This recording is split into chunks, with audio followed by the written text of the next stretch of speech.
Swinging in a hammock, sipping in the shade, sunning by the pool, listening to the waves, blaming on the rum going to my head. I don't wanna get out of bed. It ain't like we can't at home, but like to say, babe, when in Rome, you better if we take just a little. Charlie, thanks so much for joining us for our Words and Music at Home series, which is, is designed to encourage songwriters at every level to pick up a pen and write lyrics and write songs. And we're here at the Country Music Hall of Fame and Museum, where we've literally pulled back the curtain backstage. Thank you for pulling back the curtain on your songwriting process. Oh, it's my pleasure. It's great to sit across from you, Adam. How did you start writing songs? What were some of those first songs like? Started writing songs out of necessity. So I have to back up to my history as a musician. I loved playing guitar. Before guitar, I had a banjo, but I still wanted to play guitar. I wanted to be Vince Gill. I wanted to be one of the guitar players like Alan Collins, maybe from Skinnerd or whatever, and have a Gibson Explorer of my own or whatever. And then I got into the bluegrass world and playing banjo first, and eventually got around to playing in bar bands. And I started having to sing, because we do 4 45-minute sets a night, and you kind of had to share the load lifting of vocals, and that was great for me. But I originally just wanted to play, so singing kind of came as a necessity. And then around that same time, in my high school years, I was fortunate to have a mentor in my hometown named Norbert Putnam, who's a world-class producer, produced Margaritaville and Joan Baez, and made many brilliant records, and played in the original Muscle Shoals rhythm section. And he had a little studio in Nashville, and I was super curious about the recording process. Got some recording gear of my own and started recording things. Well, I ran out of songs to record, so I had to start writing. And the first couple songs I wrote were actually radio jingles. I was trying to pitch radio jingles to local businesses. Trish's Barbershop and Cross Country Seeds. Come to Trish's Barbershop, come real soon, that kind of thing. Little 30, 40-second. Did you sell some jingles? I sold the 2 jingles. I think I made like $200 out of the whole deal, There's some prized copyrights right there. How did you move from jingles to full-on songs? I made it my mission that by the time I graduated from high school, I would create a record in the backyard there. Okay. And so I found some music to cover, but I was like, I need to write my own songs for this. And so I just was trying to write songs, and I didn't know head from tails, but the process was so enlightening, and it was exactly what I needed to get from Mississippi up to Boston to Berkeley, where I feel like I really started to take writing seriously.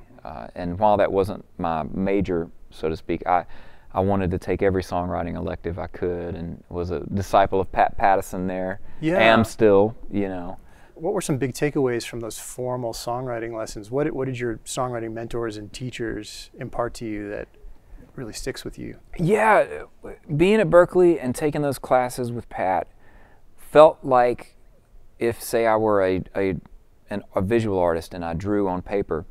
I had been drawing on blank paper all that time. Pat introduced the concept of grid paper to me, so that I could figure out what was going on in terms of measuring out the space and knowing where not that you box things in, but that old cliche about you got to know the rules to break them, sort of thing.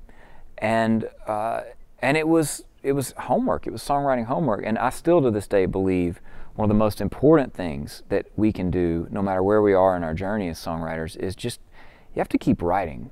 And it was the same in those bands. The more bar gigs I played, the better I could sing, the better I could improvise a solo or learn to play rhythm. My pocket got deeper. And the same holds true with writing. But my favorite piece of wisdom from Pat was, don't be afraid to write crap, because crap makes the best fertilizer. Amazing. And we need that, and it's really easy for our inner critic to beat up what we're writing before it even gets onto the page or onto the guitar. And you got to get through that. You you're growing a garden as a songwriter, and so part of growing the garden is stuff that doesn't grow, stuff that turns into your compost. That fertilizer. Yeah. Well, speaking of writing all the time, and it sounds like you view writing like a muscle that needs to be exercised, if I'm hearing you correctly. Oh, for sure. I understand that you have a practice of writing a page every single morning, rain or shine. I'm curious to know what goes into that page, what are the parameters of that routine, and how does that play into your songwriting process or even songs that you've recorded? Yeah, that process was inspired by Pat. He has this exercise called object writing, in which you set a timer, and usually no more than 10 minutes. And you need to do your page in the morning, and there's a specific reason for that, because our inner songwriter is like a lazy roommate who never wants to get out of bed. And in writing the page, you're kicking your inner songwriter out of bed. Now they're going to spend the day with you. Now they're going to catch those ideas that you overhear in line to get coffee, or somebody's talking on the radio about an ad for some company, and they say the tagline. You're like, that actually would be a great song, or whatever it is. And so I tried to be in that for a long time, since I've been in Nashville, really, since taking those classes from Pat. I've off and on had a practice of object writing in the morning. So set a timer for 10 minutes. You write out this, he calls them the 7 senses. It's the 5 senses we already know, plus the sense of motion, which is, if you're on a roller coaster and you got your hands up, or you're in a car, or you're in a boat and you feel seasick or car sick. That's our sense of motion. And our sense of body, which is just our sense of where we are in a space. If you're crawling in the crawl space or the attic, and there's that rusty nail up there, and if you don't watch your head, that's your sense of body. So you write the 7 senses down, and then you pick an object, anything. You could do 3-ring binder. Mm-hmm. And what you do is, for that 10 minutes, your pen never leaves the paper. Mm-hmm. And it has to be the tactile, analog version of writing. You don't type object writing, because you can type faster than your thoughts, but you cannot write faster than your thoughts, which is a critical part of this. Because what you're doing is you're diving deep into your sense memories. And just thinking 3-ring binder, I immediately go, okay, Miss Campbell's 3rd grade class, she had that bathtub, and it was full of pillows, and if you did your work early, you could get a chance to sit in the bathtub and read a book. You could pick out a book and read, and she loved that her name was Campbell, and you'd collect Campbell's soup. So I'm just writing these things down, and it's all about taste and smell and touch, and all kinds of images are coming up right away too. The bathtub, the pillows, all of that. And it might be fertilizer that you come up with, but every once in a while a real gem comes out. And what's beautiful about object writing is the things you're coming up with, nobody else in the world has a corner on that, because nobody else in the world has that same sense memory as you or I. So fast forward to 2014, and I was pretty burned out, and I knew I needed to start over, making what would become my second record for Warner Brothers. I bought these Moleskine notebooks, and on the front of the cover of the first one, I wrote "Tell the Truth." And that was my rule. It was my own version of object writing. I knew I had to sort out what was going on in my heart. And so some days it would be a journal entry, some days it would be traditional object writing, some days it would be, hey, I really got this idea, I'm just going to try to stream of conscience write this song. And lo and behold, a couple of the songs on that record fell onto the page that way. This is on the Beginnings of Things record, like songs just actually began yes. in that 10-minute morning. Oh, absolutely. And some days it'd be word games, and some days it'd just be like, all of these expletives, I'm really mad today and I feel like crap, or whatever. But some days it would be Lawn Chair Don't Care fell onto the page like that, Old Time's Sake fell onto the page that way. And it just keeps it keeps that muscle ready to go do some heavy lifting. You've got a beautiful love song on your new EP, which is called Sugarcane, a song called Believe in Love. When I first heard the song, I'm thinking, listening to the first verse, okay, this is a story about a rugged individual talking about what he believes in, and then we get to the chorus, and lo and behold, it's actually a love song about and for someone else. Is it important to sort of confound expectations and keep the listener on their toes, and how do you do that as a songwriter? The whole reason we're there is that person on stage has the ability to take us all somewhere that we can't go on our own. And it's the ability to suspend reality and let this person drive that bus wherever they want to take it. And so in a song, I do think it's important to have some tricks up your sleeve.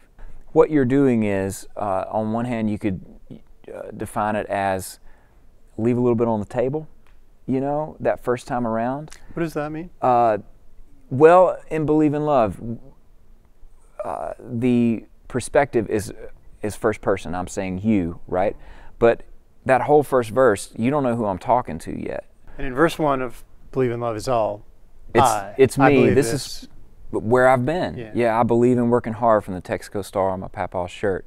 That's a sense memory thing. You know, that's, I remember going to his shop and smelling the oil and you know, sneaking around in the back at all the, you know, stacks of mufflers and just all the sounds and the heat from the blowtorch and all of that, and the air conditioning in the lobby waiting room and the gumball machine, and like I can feel the crunch of those gumballs and all of those things, you know, my nanny's cane and how she would punctuate her laughter with it. And so for me, it starts there with, well, this is how I was raised, these are the things I was taught to believe in. But what I haven't revealed yet is, like you said, that's not even what the song is actually mainly about, which is this person who I'm singing directly to, and you are the reason I believe in love. Is that the leaving something on the table, like leaving something on the table for the chorus? Yes, and the way I like to think of it is with each verse, because you're going to repeat that chorus 3 times in general, and we'll talk about structure more as we go, but you want each time that chorus comes back around to earn the repeat of the chorus. You want listeners to hear, you know, you can think of it like lighting from a stage. Like maybe that first verse is all blue and purple light. Well, bring on a new light, bring some greens and some oranges in verse 2, so that when the chorus comes back, you're hearing it with new meaning. And in the second verse of Believe in Love, I start to say what I think is going to happen in this life that I will have together with this person. I believe our better days are up ahead and not behind. I believe we'll have our struggles, but they'll get sweeter with time. So now you're starting to look a little bit into the present and of course the future. And when that chorus comes back around, you're hearing me say, you make me believe in love for totally different reasons. And so the listener didn't know that at first, and now they're getting this, it's like a little ear candy, but lyrically speaking. All the way to the end, I believe that raising babies is the most important thing we'll do. When I'm 83 and gray, I'll still be crazy over you. I believe the story we give this world will live on long after us. That's going to be after I'm in the ground, you know. And just like with that Texaco star, it brings up specific memories for me. That's the other, there's 2 things I'm trying to express here, which is you got to earn each chorus repeat. You got to have a reason 2 minutes in for them to still be leaning in. You're adding depth, and you know, the 3rd time around on You Make Me Believe in Love, you're hearing it with the stacked meanings, you know, and everyone who listens has, if you're detail conscious with your lyric, everyone has their sense memories, that the more detail you give from your sense memory, the easier it will be for them to access those. So hopefully for the listener, by the end of verse 2, they're not thinking about what I'm thinking about, which would be my first date with my wife, or the day that we stood on the altar and said I do, but they're thinking about those moments in their life story. I believe in working hard, from the Texaco star on my papaw's shirt. I believe in the Lord above, 'cause my sweet mama took me to church. I believe in the power of good songs and good dogs, 'cause of my old man. And I believe that life's what happens while we're making other plans. And you make me believe in love. You give me a reason to trust that there's a happy ever after. If it's with you, that's enough, baby, it's true. You make me believe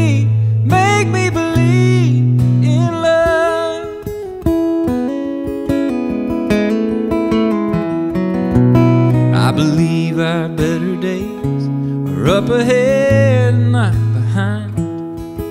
I believe we'll have our struggles, but they'll get sweeter with time. I believe everything I give you, you'll take to heart and keep it safe. And I believe the time we spent apart was well worth the wait. You make me believe in love. You give me a reason to trust that there's a happy ever after.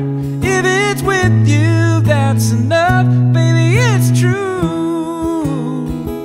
You make me believe in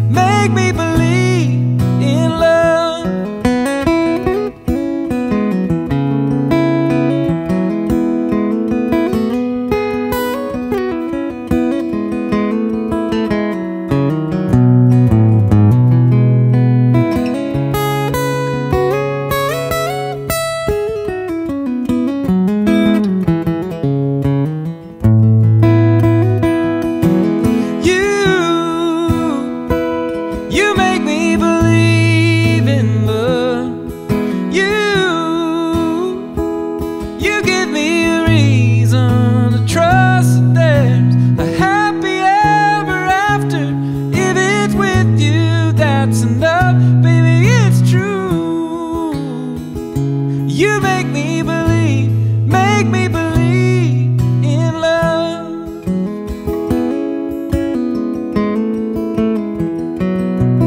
I believe that raising babies is the most important thing we'll do. And when I'm 83 and gray, I'll still be crazy over you. I believe that the story we give this world lives on long after us. And you make me believe in love.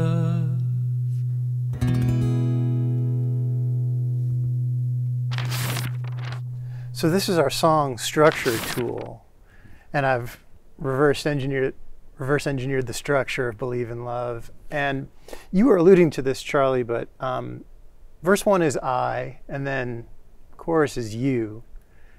And then we kind of get into we as the song evolves, and us. Was that a conscious decision to build in that way, from I to you to we and us and our future, our present, our future? I would argue that it was a semi-conscious decision. Okay. So I have a co-writer on this song, Jimmy Bell, and he brought the hook in. And for anyone who is in a stage of their journey as a writer, that co-writing is a part of their process. This is a great example of the beauty of co-writing. And when you say the hook, I mean believe in love. Or yeah. Extended, it would be you make me believe in love. Like, we're writing to that idea. So how do we turn that phrase? And since Jimmy brought that idea in, it was brand new to me in the day we wrote.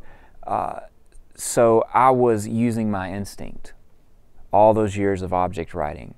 What allowed me to be a good collaborator for him was it's second nature for me to jump directly to a detail like the Texaco Star or Power of Good Songs and Good Dogs. And then on the other side of that, I was putting where I really was, my heart in the present, into the song. And I would say that we were definitely aware in the process of writing it, just talking with each other, okay, we need what angle are we going to use for this verse? Where are we going to start? But then once you get in the process, it just kind of, it happens on its own. And that's also the beauty of, here in Nashville, it's more normal than not. You show up in a room at 11 a.m., by 2, 3 p.m. you have a song, it's done, you never think about it again. It might get recorded by Kenny Chesney and it might never see the light of day. But I believe in going back and looking at the song you wrote with fresh eyes. So all that to say, this happened instinctively. And we just happened to get from start to finish with all the right things in place. But with a lot of songs, it takes that next day or 2 weeks later. You referenced my song Lawn Chair Don't Care. That song took 3 months to write over multiple sessions. Yeah. We revised. There are verses to that song that never made it into the song proper. But that's, you're building your Lego blocks, right? And so it kind of happened instinctively.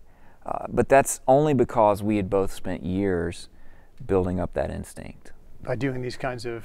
Doing the exercises and just writing every day. Yeah. You know, your second 1,000 songs that you write are probably going to be a little better than the first 1,000.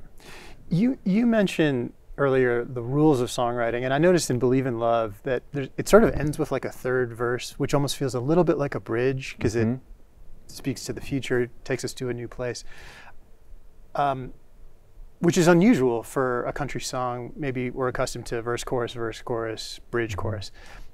How do you decide when to follow the rules and when to subvert them?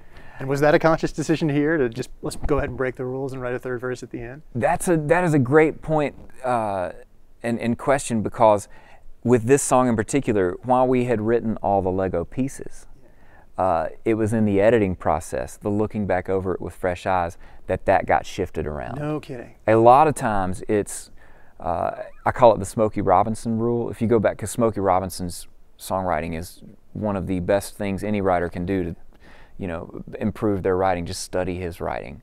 And the Smokey Robinson rule is 3 verses and a chorus. It's verse, chorus, verse, chorus, verse, chorus. It's not a bridge. There ain't a bridge. There might be a key change. There might be a modulation, but it's verse, chorus, verse, chorus, verse, chorus. And that's a good jumping off point. Or another common arrangement for a song is verse, chorus, bridge, chorus, which is the same thing, only that third time around, maybe you're looking at the clock, you need to do something shorter, or you just get a more impactful statement with a different piece of music. Or, you know, a lot of the best bridges in the world are 1 line or 2 lines. That's all you need to plant that new seed, that new light or vision or sense memory in the listener's brain. So with this, we had verse, chorus, verse, chorus, but in playing through the song, I took the Lego pieces and shifted them around till they felt right. And so that's, to me, you know, the structure's there for a reason. It's a great jumping off point, but then it's our job to ask ourselves, is this the right order for these sections? Also, I think a great, you know, going back over your work exercise to get in the habit of is this the right, is it first person, third person perspective? Do I have the right perspective on this? Should I change all these yous to he and her? Did that change? Did pronouns change when you were looking back? Not on this song. They do a lot, but you know, this song is a great example of the power of that first person narrative, and it comes through for songwriters who sing as well. Think about who you're singing to and where they are. Like, this is me on the altar telling my wife, professing my love, you know, this is my commitment to you. I'm probably not going to be shouting that, and even though I do sing high register in Believe in Love, it's a softer, you know, in those verses especially, I'm almost whispering that in her ear. First person is very good for that. Were you sort of putting yourself in that emotional or mental place as you were writing the song, thinking about your own wedding day? And absolutely. Alongside the whole sense memory, you know, the benefit of the sense memory thing is that's what it allows you to do, is in the process of writing, you are really agile at diving down to that place without thinking. I'm a big fan of your original music, but I'm also a fan of this thing you've been doing for a long time, the cover challenge, where you will record and produce, so play guitar, bass, fiddle, drums, percussion, everything on a cover song, mix it, record it all yourself, mix it in 24 hours, put it out to the world. You also have a radio program on WSM, which broadcasts the Grand Ole Opry and has for almost 100 years, which is a super eclectic show where you might play anything from staple singers to Haley Williams of Paramore. Is it important to study other people's music and to have a broad taste? And what role does that have in your songwriting? Oh, goodness. I believe absolutely. The way I see it is, you remember being a kid and there'd be that 8 crayon box and then the 16 crayon box. You're starting to get pretty, you know, but you want that 64 crayon box. And I grew up in a time and a place that gave me my natural. We all have our 8 crayons that we're kind of born with, and we just naturally grow up learning to color with. So having that input from places you don't naturally go helps you get that bigger crayon box to color with. And specifically, I will say the one thing I struggle with sometimes is listening to new music. I tend to reach further back in time, and for the longest time I had a little chip on my shoulder with that, in that, you know, my argument would be, well, it's stood the test of time, you know, it's proven itself. And that's true, that is true. The other thing about being wary of listening to too much brand new music for me was, and is, I think of getting song ideas like digging my well. And I don't necessarily want to dig my well too close to somebody else's well who is in my class. Mm-hmm. A contemporary. I want to dig down deep to Pop Staples' Freedom Highway, find the core truth in that, and then reimagine how I can make that my own. Because sometimes I like to believe things can be so old they're new again. And a lot of times what we hear today on the radio is, you know, and I don't mean this in a demeaning way, but it's derivative. You know, and the music I make is derivative. It's exactly what you would expect for a kid who listens to Vince Gill, B.B. King, Marty Stewart, the Staples singers, Skinnerd, Stax, and Muscle Shoals records. Like that's what you're gonna get. But what is important about listening to new music is, especially as you develop discernment for what's great versus what is more derivative, is that I've recently discovered that one of what I believe my blind spots as a writer might be is being hip to the latest developments in melody and phrasing, because it's a faster delivery system right now. And I tend to lean on more traditional melodies and phrases that may just go sail right past listeners' ears today. They're used to a different thing. So it would behoove me to listen to more great modern music that utilizes that kind of phrasing, maybe do a cover challenge of that to get the song under my fingers, to make that crayon more natural for me to draw with. Okay, so in learning and delving deep into other people's music, you add those crayons, and then doing something outside of your zone begins to feel more natural. That's right. You know, I wanted to ask you about the song Sugarcane, the titular song on your new EP, because it feels, lyrically, it feels really fresh and has that kind of, feels like it has a bit of a modern flow, but it feels rooted in a groove that feels kind of traditional, kind of Motown to me. How did that song come together, and was that a conscious choice to put a sort of a fresh spin on a classic groove? It was another semi-conscious move. So I don't know how many folks do this, and I don't know that I would recommend it, though it worked for me. I actually brought a guitar on my honeymoon, and bold. That was a bold choice. But to be fair, it was this sort of beater guitar, like a nylon string. It wasn't like I could go practice scales on it. And it's part of who you are. It's part of who I am, and I hardly touched it. Yeah. I hardly touched it the whole time, but it was there. Yeah. And it's the same idea of waking that writer up in your brain every morning. Like, might be the worst piece of writing you've ever done, but at least your writer's up and hanging with you. At least that guitar was in the corner in case something happened. And there was one afternoon, my wife ran out for a cup of coffee, and I started kind of noodling on, just for like a couple minutes. And I recorded that little piece of music. On the last day of our honeymoon, we went to Costa Rica. We were inland. We were doing this horseback tour of a farm on the side of a mountain, and it took us through the chicken coop and where they make the cheese and, you know, all the things. And at the end, we walked through where they're growing sugarcane. And there's got this hand crank there, and they give you about a foot's worth of sugarcane, and you run it through the crank, and you see the juice come out, and you get to taste it, and they talk about what they make with it. And here I am, just kind of having a blast, like seeing a new place and new experiences, nerding out on how people farm in Costa Rica. But the next day on the flight home, I had my notebook, I'm on the plane. My wife's taking a nap on the plane, so I crack open my notebook, and what do? I write Sugarcane at the top.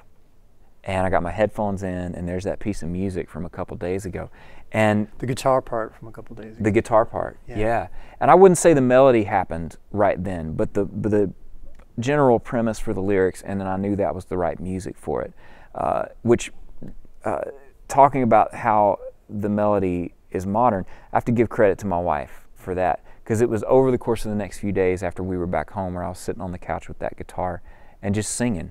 And she's my first listen. And, you know, I would just be kind of watching to see what would catch her attention and what she liked, you know.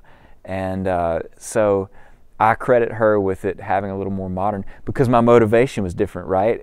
I have made the mistake of trying to write the perfect song that'll make everybody happy before. Probably everybody that's watching this has at some point. Most of us have. But with that song, I was just trying to make one person think I was cool, sexy, funny, make her laugh, you know. And it's same thing as writing with detail. The more detailed you get, the more pinpoint you get, the better you are at targeting the bullseye of people's hearts. Looking at life through a bamboo straw pressed up to my eye like a spyglass. You saw what I cut, I was walking my way. I've been drinking all day. I don't usually get something this sweet, but something about that Caribbean heat sure puts the honey in the honeymoon. Yeah, honey, let's go back to the room and please let me taste that sugar cane. Yeah, I got to squeeze. Every last drop won't stop till it hits my brain, driving me insane with them sweet little kisses dripping down slow. Come on, baby, just let it flow. I don't see us leaving the way we came, 'cause nothing makes good gooder quite like sugar cane.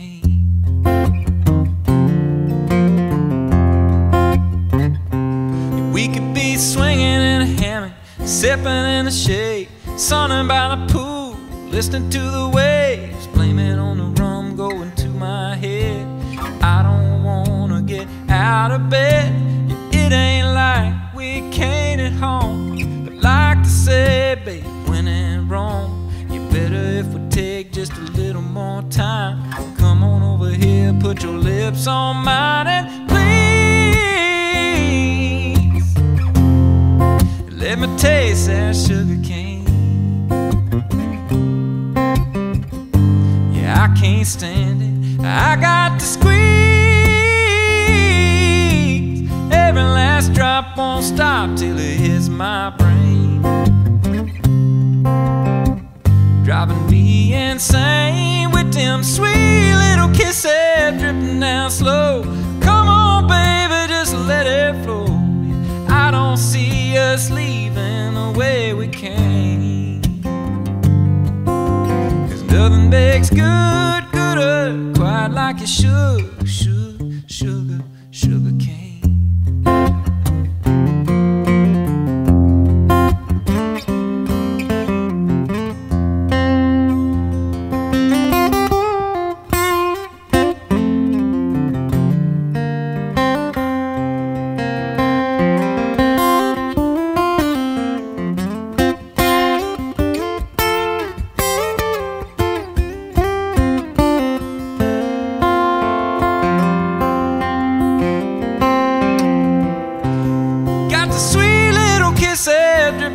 Slow.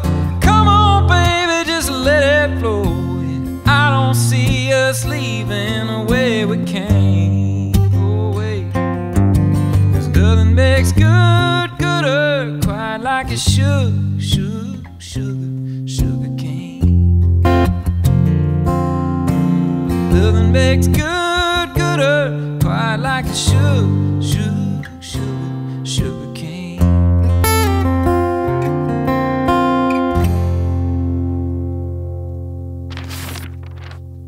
Is it it difficult to play really personal songs for the world, to share them with the world? And what's your advice to our viewers who are maybe struggling with the challenge of sharing their music, especially their personal music? Yeah, I would take everybody back, if they have ever been to a swimming pool, and picture yourself that first time, if you've done it, because not everybody has, but most people have. It's hot, it's sunny, got your swimming trunks on, you grab those metal bars and you start climbing to the top of the high dive. And the further out you get, the more wobbly it is. And the higher up you get on that thing, the further down that water looks. And everything in the world is just circling through your head. You know, that I'm going to get water up my nose, and oh, it's going to sting when I hit the water, it's going to be cold. Whatever it is, it's going to take my breath. But eventually you jump off the high dive. You might fall off the high dive, you might belly flop, and it might really hurt and be really cold. And be embarrassing. Yeah. But what happens 2 weeks later? It's like your favorite thing to do once you get used to it. And that's really what being vulnerable in songwriting is jumping off the high dive. So you just have to do it the first time. And you have to go into it knowing you might fall on your face. But it'll be really fun the more you do it, and it'll be exhilarating. And, you know, I would take a page from the Beatles, listen to the lyrics of Eleanor Rigby. That is why, not that Paul McCartney knew an Eleanor Rigby, but the best way to express the idea of how lonely people are is to get super detailed. You know, Father Mackenzie wiping the dirt from his hands as he walks from the grave. No one was saved. I mean, you see him. It's right there, and it's a specific name. It's not any old preacher at any old grave. He puts you there with the five senses. And nobody has that sense memory that you or I have. It's our one unique thing. It's our secret weapon. Charlie, that's beautiful. Thanks so much for doing this and for pulling back the curtain on your songwriting process. And I know so many songwriters of all stripes and of all experience levels are going to be truly inspired to continue on their journey thanks to you. So thanks for being here today. Thanks, Adam. It was my pleasure. If it's with you, that's enough. Baby, it's true. You make me believe in love.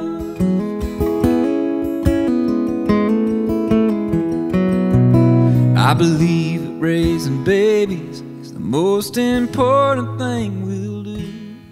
And when I'm 83 and gray, I'll still be crazy over